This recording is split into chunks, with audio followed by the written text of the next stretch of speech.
Salut les amis, j'espère que vous allez bien. Alors aujourd'hui c'est une vidéo assez spéciale parce que je suis avec Yannick Alain et je suis très contente d'être à Toulouse pour le rencontrer. Ouais, là tu as fait le déplacement, je suis vraiment très touché par ça, merci beaucoup Isa. Merci à toi d'avoir accepté l'invitation. C'est avec grand plaisir. C'est la moindre des choses je crois. Merci. Alors Yannick c'est quelqu'un qui est vraiment extraordinaire parce qu'il est modeste et très humble, mais c'est quelqu'un avec un parcours extraordinaire et qui a des connaissances extraordinaires et je vous laisse le découvrir. Voilà. Donc, merci beaucoup pour cette édification et je sais, il faut que j'en sois digne maintenant. C'est important. Donc ne quittez pas, ne partez pas de la vidéo. Maintenant. Moi je m'appelle Yannick Alain. En fait, je dirige une entreprise qui s'appelle Aimant Opportunité, qui a deux vocations principales. La première, c'est de créer des événements d'inspiration. Aujourd'hui, on fait la journée de l'audace, on fait le Neurobusiness Live qui a eu lieu il y a quelques semaines. Là, on va faire Brainologie qui réunit aujourd'hui plusieurs milliers de personnes. J'en rêvais il y a quelques années. Aujourd'hui, je le réalise à chaque événement, donc c'est assez étonnant. Mais en tout cas, génial. Et donc, vraiment, notre job en fait, dans ce volet-là de l'entreprise, c'est d'inspirer les gens. Tu sais que les gens se disent. Il y a beaucoup de personnes en fait qui n'osent pas faire les choses, qui ne se lancent pas dans leur projet ou autre parce que ils se disent c'est pas pour moi en fait. Et l'idée de ces événements-là, c'est de recharger les batteries évidemment, mais c'est aussi et surtout en fait que les gens puissent se dire pour eux c'est possible pour moi aussi. Voilà, donc ça c'est vraiment quelque chose de très important. Et ensuite on a pour vocation également au travers de programmes en ligne comme la Neurobusiness School, comme les programmes Impact dans on va dire la gamme de produits Impact en fait, que je vends autour du retour à l'emploi, ce genre de choses, en fait, d'apprendre aux gens à devenir, à s'épanouir et personnellement et professionnellement. Parce que je pense que l'un ne va pas sans l'autre. Et donc voilà ce que je fais. Et donc, du coup, on a plusieurs programmes, la Neurobusiness School avec David Lefrançois. J'aime bien m'entourer des meilleurs quand je fais quelque chose. Je pense que j'ai une obsession de l'excellence. Et du coup, dans chaque produit, chaque chose que je fais, si j'estime que je ne suis pas le meilleur ou qu'il me manque un point ou quelque chose qu'il faudrait, bah, du coup, je vais aller chercher ce point pour donner le meilleur à mes clients. Parce que je crois qu'on oublie trop souvent dans notre milieu d'internet ou autre l'intention. Et notre intention, c'est avant tout de faire grandir les gens et de les rendre plus heureux aussi. Donc, du coup, bah, voilà, pour ça, en fait, j'aime bien aller fouiner, aller chercher les meilleurs. J'aime mettre le marketing au service du service et pas le contraire. Tu vois, c'est le marketing, la vente. Ça sert à une mission. Tu vois, si tu ne sais faire que ça, que derrière, en fait, tu n'as aucune notion, on va dire, de ce que tu vas livrer à tes clients et de réellement ce pourquoi tu vas aider le monde, ben, je vois pas trop l'intérêt du coup. Oui, tout à fait. Voilà. Alors, qui est Yannick Alain? À part l'aspect business, qui est Yannick Alain, le parcours de Yannick Alain? Alors, moi, déjà, il faut savoir que je ne suis pas quelqu'un de très confiant, on va dire. Tu sais, il y a des gens qui sont des champions de la confiance en soi. Moi, personnellement, en fait, je ne crois pas, en tout cas... alors, je ne suis pas, en tout cas, l'incarnation parfaite de la confiance en soi, parce que je crois que je doute beaucoup. Mais à la fois, en fait, tu sais, cette notion de manque de confiance, par moment, c'est une bonne chose, je crois. Je crois profondément que le manque de confiance est une bonne chose, parce que ça pousse à bien faire. C'est pas parce qu'on est confiant et qu'on a confiance en soi qu'on livre forcément des bonnes choses. Tu as des gens qui sont over-confiants, mais qui font de la merde. Je préfère quelqu'un qui a moins confiance, mais du coup qui va mettre des seuils d'alerte et de vigilance en fait, à des endroits bien précis pour bien livrer les choses, ou en tout cas être dans cette dynamique-là, plutôt que quelqu'un qui n'a pas confiance, qui a super confiance et qui va faire quelque chose qui va jouer à la au talent, à la confiance, tu vois. Et du coup, moi je me méfie beaucoup de ça, donc moi j'ai beaucoup de respect paradoxalement pour les gens qui ont le syndrome de l'imposteur ou qui ont peu confiance en eux, parce qu'en réalité, en fait, je crois que c'est une volonté de bien faire. Là où c'est dangereux pour moi, le manque de confiance en soi, c'est quand ça t'empêche d'agir. Oui. À partir du moment où ça t'empêche d'agir, là c'est plus compliqué. Et moi je crois que je m'inscris là-dedans. C'est-à-dire je m'inscris dans quelqu'un qui peut-être manque par moment de confiance en soi. Alors après j'avance, évidemment, comme je réalise des choses. Aujourd'hui, je me rappelle il y a quelques années, faire un événement à 100 personnes, ça me paraissait énorme. Aujourd'hui j'en réalise des avec 1200 personnes. Et c'est ok pour moi et c'est facile. Donc je crois que ça se muscle tout simplement. Mais quand on a cette intention de bien faire, voilà. Donc déjà à la base, je suis pas forcément quelqu'un de très confiant. Je sais pas si c'est très vendeur pour vous, mais je veux juste faire comprendre aux gens que le côté ouais, on est des coachs, on est les meilleurs, on est machin, ça tout, c'est quelque chose que je trouve débile en fait. Je n'aime pas ça. Donc c'est pour ça que je renvoie cette image de simplicité probablement, de vulnérabilité, de générosité, même tout ça, et tout ce truc-là, parce que Parce qu'en fait, je crois qu'on doit mettre du cœur dans ce qu'on fait. Je dois mettre dans, tu vois, la vulnérabilité, l'authenticité, la générosité sont 3 qualités qui font les vrais leaders, pour moi. Vraiment. Quand tu te penches sur les choses, c'est vraiment ça. Et donc, ben voilà, donc du coup, je suis un garçon comme ça. Donc moi, je suis né à Toulouse.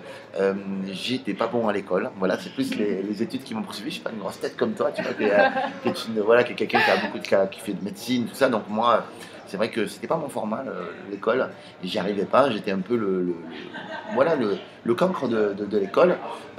Et puis, je savais pas trop quoi faire de ma vie. En fait, c'est à mon époque, soit tu étais manuel, soit tu étais intellectuel. Et éventuellement, tu pouvais être sportif. Mais encore, on n'avait pas encore gagné la Coupe du Monde 98, donc c'était pas encore top of the pop.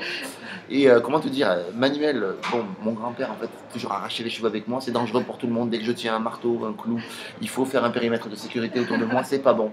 Ok, donc c'est dangereux pour moi, c'est dangereux pour l'outil.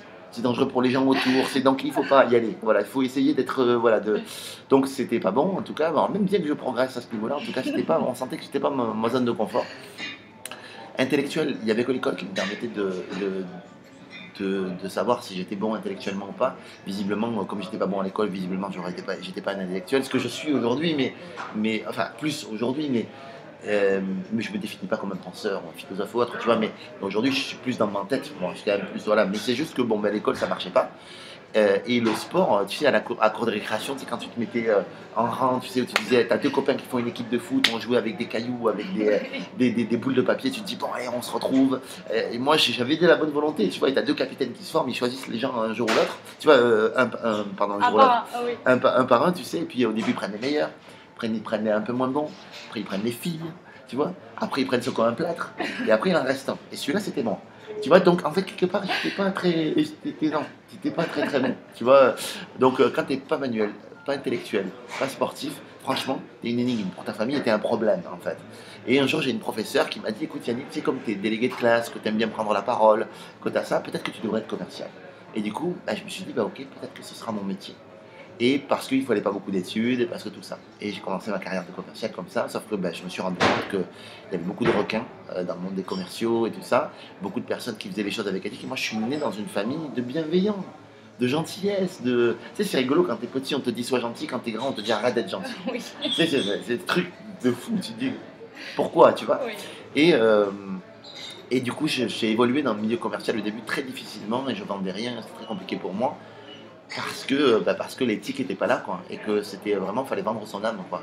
Et j'ai erré, j'ai failli même abandonner. Je suis tombé un jour sur une entreprise, et je ne veux pas faire trop long pour tes lecteurs. Si vous voulez, vous pourrez télécharger mon livre et je vous l'enverrai, ou je te l'enverrai le livre et tu pourras leur transmettre, où j'explique tout ça. Et donc, du coup, lui m'a formé à la vente éthique. Et du coup, après, je me suis dit, c'est ce qu'il faut que je fasse. J'ai évolué, je suis devenu directeur commercial à 26 ans, ce qui est assez jeune, alors qu'avant je vendais rien du tout. À 24 ans, je vendais rien. À 26 ans, j'étais directeur commercial. Comme quoi, quand on est aligné, quand on comprend quand on met du sens, de la valeur dans ce qu'on fait, ça fonctionne. Et du coup, après 4 années passées à être directeur commercial, je me suis dit, il faut que je lance ma boîte. J'adorais le développement personnel, j'adorais Internet, j'adorais tout ça. Je me suis dit, peut-être que j'adorais le développement personnel aussi, comme toi, j'étais un vrai passionné. Et du coup, je me suis dit, pourquoi est-ce que tu ne te lancerais pas comme coach? Et du coup, j'ai mis le bras dedans. Et puis, petit à petit, je me suis construit mon image sur Internet. Et l'homme que vous voyez aujourd'hui, qui inspire des milliers de personnes, j'en reviens pas encore aujourd'hui, qui travaille avec des personnes que j'admire. C'est des personnes dont j'étais fan à une époque et qui aujourd'hui travaillent avec moi et demandent à travailler avec moi. Je pense à Martin Latulippe, je pense à David Lefrançois, je pense à François Lemay, je pense à des gens voilà, qui sont Michel Poulard, des gens que je regardais avec beaucoup d'admiration et qui aujourd'hui sont devenus des vrais confrères, des frères, des confrères et des personnes qui ont envie de travailler avec moi pour la valeur que je leur apporte, alors que moi je suis le petit Yannick qui est né à la campagne toulousaine, tu vois, et qui est voilà, donc je prends ça avec beaucoup d'humilité bien sûr, parce que je ne peux que le prendre comme ça. Je sais d'où je viens et à la fois je sais où j'ai envie d'aller et je crois que j'ai une grosse vision et c'est ça qui me plaît. En fait, tu sais, c'est de suivre ma vision et de me dire je vais y aller à fond, quoi, mais avec mes règles à moi, avec mes règles de bienveillance et tout ça, quoi. J'ai envie un peu de créer ma... Tu sais, il y a Idriss Aberkan. Tu connais Idriss Aberkan, qui est une merveille. Je pense que je vais le faire venir pour la journée de l'audace. Je vais voir si je peux, s'il est disponible. Et Idriss, en fait, il relatait les faits que, en fait, une société qui a énormément de technologie, en fait, souvent, en fait, est une société qui devient une dictature l'Allemagne nazie de l'époque des nazis, en fait, était la société la plus avancée technologiquement. Le Japon d'Hirohito, à l'époque, qui a fait des massacres, tous les dictateurs, les grands dictateurs, ont une grosse technologie. Si on prend la Russie, ils ont une grosse technologie. Oui, Aujourd'hui, voilà. Et en fait, ce sont des gens qui viennent quand on met de la technologie sans conscience, sans sagesse, ben en fait, ça fait de la merde. En fait. Donc, en fait, je crois qu'il faut mettre de la sagesse, de la conscience dans ce qu'on fait. Le développement personnel, c'est pareil. On peut vous apprendre à être plus performant, utiliser votre cerveau de la meilleure manière qui soit, apprendre à convaincre, apprendre à être puissant ou autre. Mais si on ne met pas de la sagesse derrière, si on n'attache pas ça à de l'éthique forte et à de la sagesse, on devient qu'un performeur. J'ai dessiné un modèle comme ça là-dessus qui est dans mes formations, qui est un modèle en fait à 3 phases. C'est-à-dire que tu fais les choses pour toi, tu fais les choses par contribution et tu fais les choses pour l'argent. Okay, souvent, ce sont les 3 moteurs. Okay, maintenant, ces 3 moteurs, il faut que ce soit très équilibré sur ces moteurs-là. Parce que si tu fais que les choses pour l'argent, tu deviens un despote, tu deviens un mercenaire. Si tu fais les choses que pour toi, tu restes dans ton garage, tu t'éclates, mais tu fais ça. Si tu fais les choses que pour les autres, ben, tu deviens Mère Teresa. Mais si tu équilibres ces trois-là, je ne dis pas qu'il faut pas ou qu'il faut, je dis juste qu'il faut équilibrer, il faut mettre le levier conscience, contribution. Il faut mettre le levier, je m'éclate dans ce que je fais. Il faut mettre le levier aussi, je gagne de l'argent dans ce que je fais, c'est important. Voilà. Et aujourd'hui, moi, j'essaie de me centrer dans ça. Je suis systématiquement en train de m'ajuster parce que je suis en chemin aussi, comme toi, comme moi. Aujourd'hui, peut-être que j'ai un certain niveau, mais je suis en chemin. J'apprends, j'ai besoin de travailler tous les jours sur mon développement personnel aussi, parce que par moments je m'emporte, parce que par moments je suis con.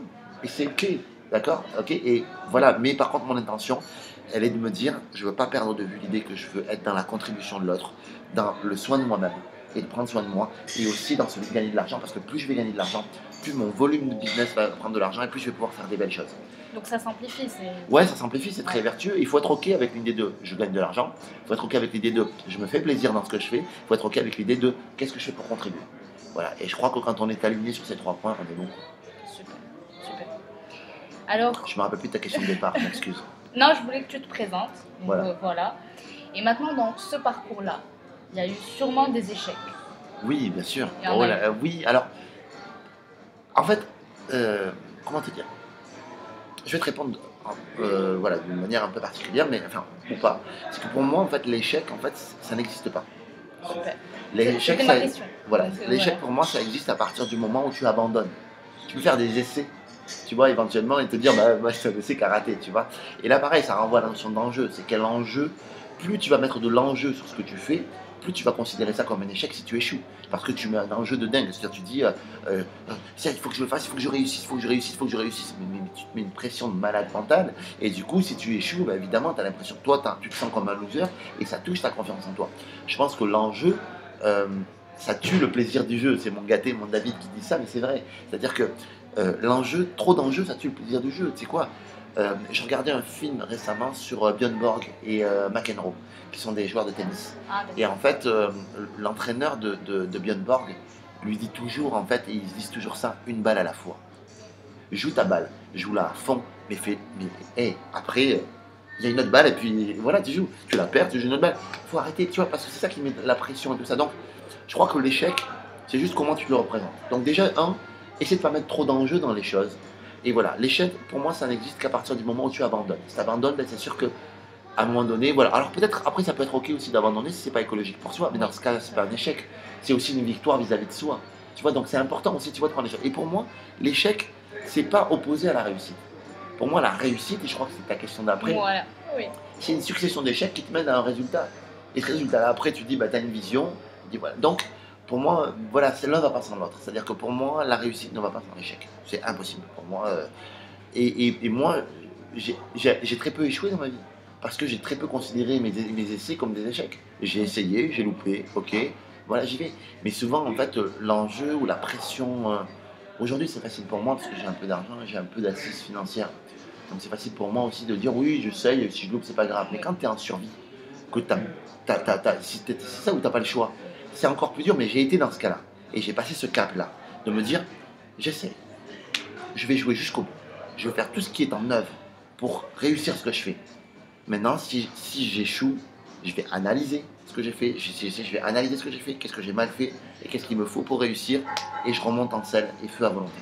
D'accord. Donc ce qui est important, ce que tu viens de dire, c'est que c'est pas a posteriori que tu regardes et que tu te dis c'était pas un échec finalement. C'est sur le coup où tu te conditionnes pour te dire. Disons que je sais qu'on est dans un monde où on se dit ouais, il faut positiver, il faut être tout le temps dans la positive attitude, on y va, oui, les bisounours, on y va. Et moi, je suis un bisounours, vous savez quoi, je suis un vrai bisounours. Mais tu sais, le côté de dire non, il faut pas dire que tu vas pas réussir, il faut pas être. Mais attends, mec, moi, si je fais quelque chose, j'évalue en trois points. En fait, j'appelle ça le plan ABC. J'évalue. Est-ce que si je me lance dans ça, qu'est-ce qui se passe si je réussis? Il va se passer ça. Qu'est-ce qui se passe si je réussis moins bien? Qu'est-ce qui se passe si j'échoue? À un moment donné, qu'est-ce qui se passe si j'échoue aussi? Et j'envisage, ouais, mais tu te mets la loi d'attraction, les machins, mais ta gueule! Je dirais à un moment donné, hey, ok, si t'es un fou, si t'évalues pas ce que tu perds, t'es un fou, parce que si tu prends si tu te mets vraiment en danger, si tu perds ce que tu fais, si c'est vraiment trop lourd par rapport au temps que tu passes ou autre, ne le fais pas. Évalue si c'est un risque ou c'est un danger. Un risque, je suis capable de le prendre et de l'évaluer, de le surmonter. Merci beaucoup. Si jamais je n'y arrive pas, un danger, je me mets vraiment en danger. Et là, faut pas y aller, quoi. Tu vois, donc, je crois qu'il faut prendre de la mesure par rapport à tout ça. Et donc, l'échec, quand on veut faire un projet de loi, je crois qu'il faut, à un moment donné aussi, savoir évaluer si ça se passe pas bien, le truc. Parce que c'est de la lucidité, tout simplement. C'est juste ça. Mais dans le monde du développement personnel, on te dit, oui, non. Voilà, ça va aller, 2 secondes. Détends-toi. Détends-toi, mec. Médite et ouais, visualise. Voilà. Médite, visualise, évidemment. Moi, mon moteur, c'est que si ça réussit. J'ai envie que ça réussisse, j'ai ma vision, mais maintenant, je suis aussi conscient que potentiellement ça peut le faire. Par contre, je vais me battre à fond la caisse pour que ça réussisse. Et je vais y aller à fond, vraiment. Et je vais faire tout, je vais tout choisir et tout faire pour réussir, y aller à fond. Moi, c'est à la base. Alors, en parlant de réussite, quelle est la définition de la réussite pour toi? Est-ce que c'est l'argent? Est-ce que c'est le business? Ah oui, il est vu comme ça. Pour moi, alors ni l'un ni l'autre. En fait, ni l'un ni l'autre. Pour moi, en fait, c'est la réussite, c'est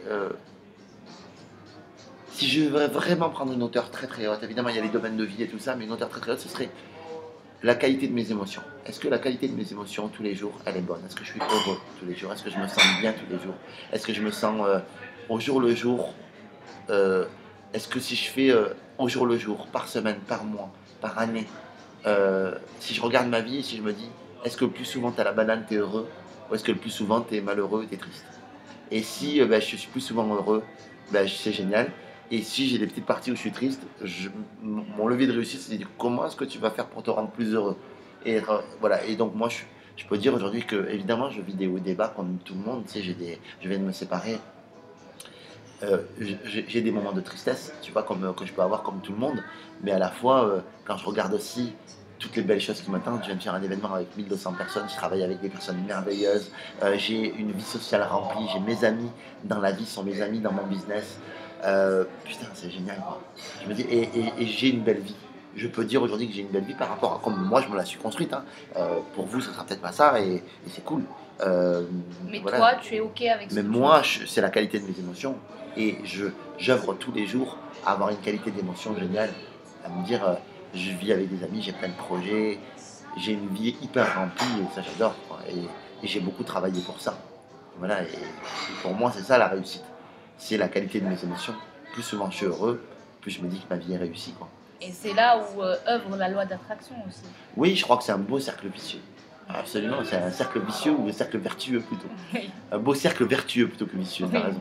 Mais ouais, c'est ça, c'est ça. C'est un beau cercle vertueux parce que tu te dis, quand je me sens bien, plus je me sens heureux, et voilà. Et puis tu sais, c'est pareil pour quand il commence à t'arriver une merde, puis une autre, puis une autre, puis une autre, tu sors du coup dans le cercle vicieux. Oui. Voilà, mais je crois qu'effectivement, quand tu es attentif à ça, c'est important. Après, tu sais, la base du développement personnel, c'est très simple. Les gens qui regardent cette vidéo, s'ils regardent cette vidéo, c'est qu'ils te suivent et déjà, bravo pour eux, tu vois. Mais c'est les gens qui prennent la responsabilité de leur vie, de tout ce qui leur arrive, bon ou mauvais, c'est la base. Et c'est de gérer son entourage, savoir comment tu gères. Et à partir du moment où tu as les deux, tu peux commencer à avoir une base et à te dire c'est bon, et être enseignable. Te dire, mais si tu prends la responsabilité, normalement, tu es enseignable. Après, te dire, voilà, ok, à partir de ce moment-là, je suis parti pour y aller, quoi. Alors, par rapport à la responsabilité, il y a beaucoup de gens qui confondent culpabilité et responsabilité. Alors, ils se disent, je ne suis pas responsable de ma maladie, je ne suis pas responsable de mon accident. Donc, comment Et là, ils ont une vision de culpabilité plus que de responsabilité. Évidemment, quand tu commences à prendre la responsabilité, si tu arrives une grosse maladie ou autre, tu te dis, mais comment est-ce que je peux être responsable de ma maladie? Et tu sais, j'ai vécu pendant... avec Isabelle Largent, mon ex, que tu as d'ailleurs, qui a écrit un livre qui s'appelle... j'allais dire le nom de mon prochain livre, qui s'appelle Ne laissez jamais personne vous dire que c'est impossible. Vous trouvez ça sur Amazon, qui est un livre incroyable. Isa, en fait, tu peux te dire, oui, j'ai pas choisi d'avoir mon accident. Ok, j'ai pas choisi tout ça. Ok, faut pas confondre. Tu vois, je prendre la responsabilité et prendre la pleine entière responsabilité aussi de ce qui t'arrive et de faire avec ce qui t'arrive. Aussi, elle pourrait s'apitoyer sur son sort, elle peut pas marcher, elle peut pas utiliser ses doigts, et pourtant elle va faire du parapente. Et pourtant elle fait des trucs de dingue, toute seule. Même si je suis plus avec elle, tu vois, je suis plus avec elle, mais elle fait des trucs de malade. Et te dire, ok, je suis peut-être pas responsable de ce qui m'est arrivé sur le coup là, mais par contre je suis responsable de ce que je fais de ma vie maintenant. Ok, et je crois que tout un chacun doit être, plutôt que de se morfondre à se dire, évidemment qu'elle est triste, Isa, parfois. Évidemment, tu sais, moi j'ai vécu pendant 12 ans avec elle, avec le handicap. Je peux vous dire que c'est pas drôle tous les jours. Je peux vous dire qu'il y a des moments où c'est dur, c'est très très dur. Mais putain, elle relève ça. Putain, si vous avez quelqu'un à suivre, c'est elle, quoi. C'est une merveille, quoi. Si vous savez à quel point elle est forte, elle est puissante, voilà, c'est une personne qui est à plein qui incarne parfaitement en fait cette notion de responsabilité et de se dire ma vie, ok, c'est chiant d'être handicapé. Je peux pas vous dire je suis heureuse d'être handicapé, mais par contre, ce que je fais de ma vie, c'est voilà, je fais parfois plus de choses que des personnes qui ont leurs deux bras, leurs deux jambes. Et ça, c'est juste pour moi ultra inspirant. Donc transformer ce qui t'arrive. Ouais, je suis responsable de ce que tu vas créer après ce qui t'est arrivé. Absolument. Et puis aussi, vois aussi quelle responsabilité tienne dans ce qui t'est arrivé aussi, pour les côtés essais-erreurs. Et par moments, oui, c'est pas ta responsabilité ce qui t'est arrivé peut-être, c'est le hasard, le mauvais sort, le tout ce que tu veux, mais maintenant, t'es pas obligé en fait de subir le truc et de te dire, maintenant, qu'est-ce que je fais avec ce que j'ai? Parce que tu auras toujours pire que toi, mais tu as toujours mieux. Et des fois, et c'est pour eux que tu travailles aussi, c'est pour des gens qui par moment en fait se plaignent en fait d'avoir un bobo et quand ils te voient se disent putain j'ai pas de quoi me plaindre. Ok, ouais, t'as pas de quoi te plaindre. Comme moi j'ai pas de quoi me plaindre de ma vie. Moi j'ai vécu pendant 2 ans avec le handicap. Oui, c'était dur, oui, c'était facile. Alors pas avec le handicap pour moi, mais en tout cas vivre à côté de quelqu'un qui a le handicap. Ouais, ok, c'est dur pour lui et tout ça, mais moi je me disais putain j'ai mes deux bras, j'ai mes deux jambes. Comme Isa à son niveau, elle se dit oui, ok, mais j'ai des choses qui fonctionnent, ma tête fonctionne, voilà, et je suis capable de faire des choses aussi. Je suis pas complètement paralysé, je peux faire des trucs. Elle s'est acheté un scooter. Récemment, elle a fait une campagne de crowdfunding pour se payer son scooter et elle a réussi à avoir un scooter qui lui permet d'être autonome et de pouvoir bouger parce qu'effectivement, je suis plus là pour pouvoir la bouger tout ça. Moi aussi, j'ai de la culpabilité d'être parti parce que je me dis, je l'ai laissé en fait, je l'ai abandonné, mais à un moment donné, c'était plus ok pour moi. Alors pas parce que c'est pas une belle personne, c'est quelqu'un de merveilleux, Isa, tu vois, mais juste parce que moi, je me sentais enfermé en fait à un moment donné dans cette situation et que je me voyais plus continuer comme ça, c'était plus ok pour moi. Donc, du coup j'ai dit ok, je m'en vais. Imagine-toi la culpabilité, le gentil que je suis, la culpabilité que j'ai dû avoir et que j'ai encore, que je porte encore.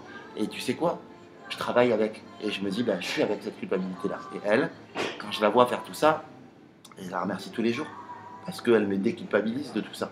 Et même si elle aussi, j'imagine qu'elle a une certaine tristesse et qu'elle va refaire sa vie, que tout ça, moi ça m'aide et parce qu'elle, elle prend la responsabilité de sa vie et que moi de mon côté, je vais vivre avec ça et c'est comme ça et c'est quelqu'un que j'admirerai toujours toute ma vie parce que c'est comme ça. Je veux pas être dans cette dynamique de détester quelqu'un parce que tu es séparé de lui. Parce que moi, des fois, ça me fait rire. Je vois des gens, ils te disent 6 mois avant de se séparer, mon mari ou ma femme, c'est la meilleure et tout ça. Et puis quand ils se séparent, c'est la pire des ordures. Enfin, détends-toi, mec ou meuf. Détends-toi, quoi, parce qu'il y a 6 mois, quand même, c'était pas ça, quoi. Donc, tu vois, c'est ça aussi, pas prendre la responsabilité des choses. Alors oui, il y a le deuil à passer, oui, il y a de la colère à passer, oui, il y a plein de choses à passer. Isa est passé par là, je suis passé par ça. Ok, maintenant, quand tu rationalises les choses aussi, il faut se rendre compte de ce que l'autre t'a apporté aussi.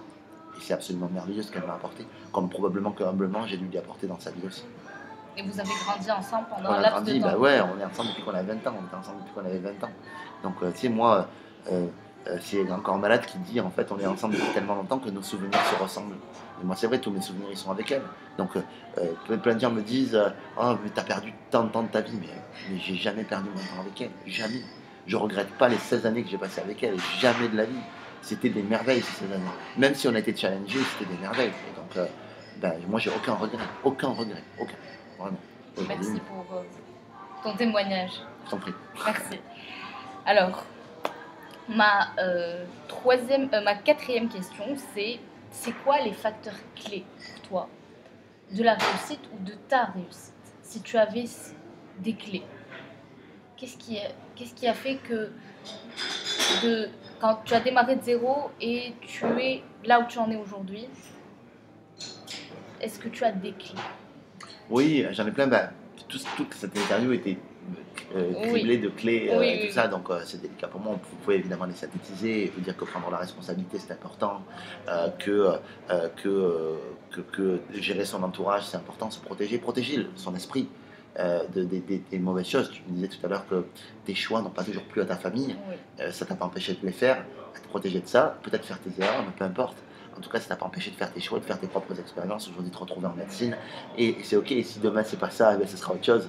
Et c'est ok, c'est des essais pour moi, et c'est important de faire ses propres essais. Donc je crois que c'est important de gérer son entourage, de prendre la responsabilité. C'est important pour moi de se rendre compte que aujourd'hui on est dans une ère en fait d'authenticité, et que la vulnérabilité, l'authenticité, la générosité sont des vraies valeurs de réussite pour moi. Et c'est pas le côté, ouais, je vais prendre le business. Ça, tout à l'heure, je regardais un gars qui est un champion de tennis, et ce gars me fascine. Pas forcément dans le bon sens du terme. C'est-à-dire que c'est un gars qui fait du business sur Internet, qui est un champion de tennis, qui s'appelle Mathias, et qui, en fait, apprend du business Internet. Et je vais donc sur son système Internet, et je me rends compte, en fait, que son système Internet, même si lui, de son côté, au demeurant, son programme est probablement bon, hein, si autant de gens le suivent, c'est que probablement son programme est bon. Et en fait, je regardais, en fait, qu'il laisse penser aux gens qui s'inscrivent sur son site qu'ils vont avoir une webconférence, et que cette webconférence, elle est en direct. Alors qu'en réalité, elle est répétée et elle est enregistrée toutes les heures. Mon niveau éthique, c'est pas ok pour moi. C'est moi, ok, c'est moi. À côté de ça, il impacte du monde, il aide certainement plein de personnes, et c'est ok. Mais moi, pour moi, c'est pas ok. Et en fait, pour moi, ça va pas en fait dans mes valeurs. En fait. C'est-à-dire que moi, dans mes valeurs, en fait, si tu dis que tu es en direct, tu es en direct. Tu dis pas que tu n'es pas en direct. Tu vois, pour moi, c'est voilà. Ou tu laisses pas penser aux gens qui sont en direct alors qu'ils ne le sont pas. Pour moi, c'est pas ok. Donc moi, je ne le fais pas. Maintenant, ce système, il est ultra éprouvé et il fonctionne bien. Il fonctionne super bien, ce système. Et il est, marketingment parlant, c'est un très très bon. Ok, et j'ai juste quelle conscience tu mets derrière. Au fond, c'est quoi que tu veux faire pour aider les gens? Et pourquoi, tu vois, moi, il y a une notion de piège là-dedans, et ça me plaît pas. Donc, du coup, cette notion d'authenticité, de vulnérabilité, de générosité, pour moi, c'est une notion de valeur. Donc, quelles sont vos valeurs? Et si vous êtes comme ce garçon, c'est ok. Voilà, moi, je n'aime même pas à le critiquer, il fait beaucoup de business, a priori, il s'en sort bien, tout ça, mais ce qui me dérange, c'est qu'il vend du marketing pour du marketing. Et moi, je crois que tu devrais mettre plus de conscience là-dedans. Et de dire, tiens, qu'est-ce que je fais avec ça et qui j'attire aussi comme population. Parce que ce qu'il attire comme population, c'est je veux gagner ma vie rapidement, sans effort, et sans effort, facilement, et même si j'ai rien à livrer au monde. Il attire des gens comme ça. Donc du coup, plein de gens sont à la course à l'euro, à la course à tout ça. Mais j'ai envie de dire qu'il attire une population qui ne m'intéresse pas, donc tant mieux. Oui. Mais moi, ce qui m'intéresse, ce sont des gens qui ont de la conscience. Ce sont des gens qui ont envie d'apporter au monde. Ce sont des belles personnes, tu vois. Donc je crois en tout cas que la notion de valeur, elle est importante à prendre en compte. En fait, dans une clé business, en tout cas, c'est la question de valeur. C'est pourquoi aussi, moi, des fois quand je fais du business, je me dis, est-ce que ma mère peut être fière de moi, de ce que je fais? Est-ce que, alors même si c'est remettre de la conscience et du bonheur, en tout cas chez l'autre, et il faut trouver son propre bonheur soi-même, mais c'est important pour moi que les gens qui m'ont vu évoluer, même si c'est le regard de l'autre, si c'est machin, c'est important pour moi que ces gens-là soient fiers de moi. Moi, déjà, je suis fier de moi, de ce que je fais, et je vois aussi que les gens que je fais, ma mère était là au Neurobusiness Live, c'est la première fois qu'elle venait à un événement. Elle a chanté? Oui, elle a chanté, et qu'elle y participait, et ça m'a vraiment touché. Pour moi, c'était une fierté, évidemment, parce que mon ego est toujours présent, est toujours là, tu vois. Mais c'est de me dire, ma mère, elle m'a dit, mais mon fils, elle me dit, je suis tellement fier de toi. Elle me dit, et je suis tellement fier de ces gens, de la bienveillance qu'il y avait dans la salle, de tout ça. Je me suis dit, mais putain, mais c'est ça que je veux. Je veux pas attirer des... J'ai vu des séminaires où dans la salle, il y avait que des mecs qui étaient à la course à l'euro. Ok, les mecs, allez voir Mathias, allez voir d'autres personnes. Mais moi, les gens que je veux des bisounours. Moi, j'ai envie que que les personnes qui réussissent et les leaders que je crée demain, que je suis en train de créer pour demain, que j'ai déjà créé pour demain, je pense à, j'ai déjà créé, que je favorise comme David Marouani, comme des gens qui sont des merveilles absolues, sont des gens qui sont dans cette droite ligne de faire quelque chose de juste et de bon. En fait.